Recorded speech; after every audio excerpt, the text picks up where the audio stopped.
Got the sacrament in my pocket and the weekend right here.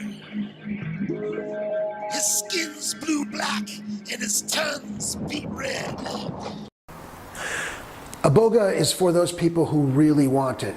This is not for a relative that you want to talk into it, or a loved one that you want to talk into it. The first thing is you've got to really desperately want to do this, because this is a difficult experience. Iboga is not for people who physically can't take the experience. Iboga is not for people who are physically unable to take the experience. Their heart is not up to it, they're on other medications, or there is a profound mental illness like schizophrenia. That's dangerous to give people Iboga with those types of issues. Iboga is for someone who's willing to make a change. Iboga is for someone who wants to work with the Iboga. Lifestyle is based around fucking drugs, man. Tired, I'm really tired. I tried everything to quit. When I was young, I could do it cold turkey. If I was young, still young, I probably would do it cold turkey. Because there is dangers involved with consuming such a powerful sacrament. Between you and the world, between you and women, between you and philosophy, between you and poetry, between you and books, between you and a career, with children, all that shit.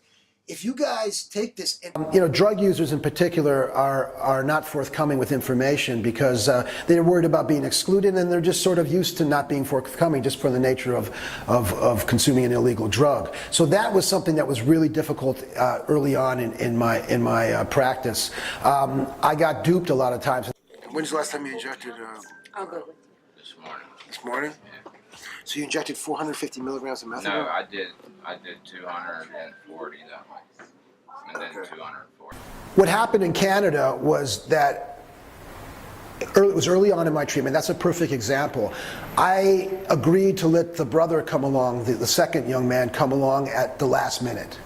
Please give me everything you have. I'll respect it because it's yours, it's your property, but I need to have it. Because once you're under the influence of Ibogaine, you're not going to be able to make rational decisions. That's how people die. And I didn't realize that he had been consuming large amounts of benzodiazepine, and I didn't realize that he was injecting the methadone. He wasn't forthcoming on the phone interviews, and I didn't have a chance to really talk to him. My methodology wasn't great. That screening process wasn't great. Want to stay here for a while?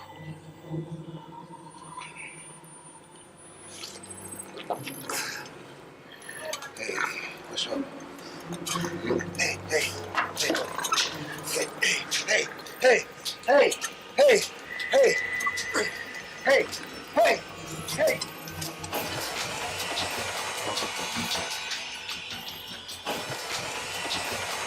And what happened was we discovered that he had a benzodiazepine habit and didn't have enough benzodiazepines. If you don't have that, you can go into seizure, and if you go into seizure, you can die. I've compared it to giving birth in terms of difficulty. The process is incredibly emotionally, physically, and spiritually draining.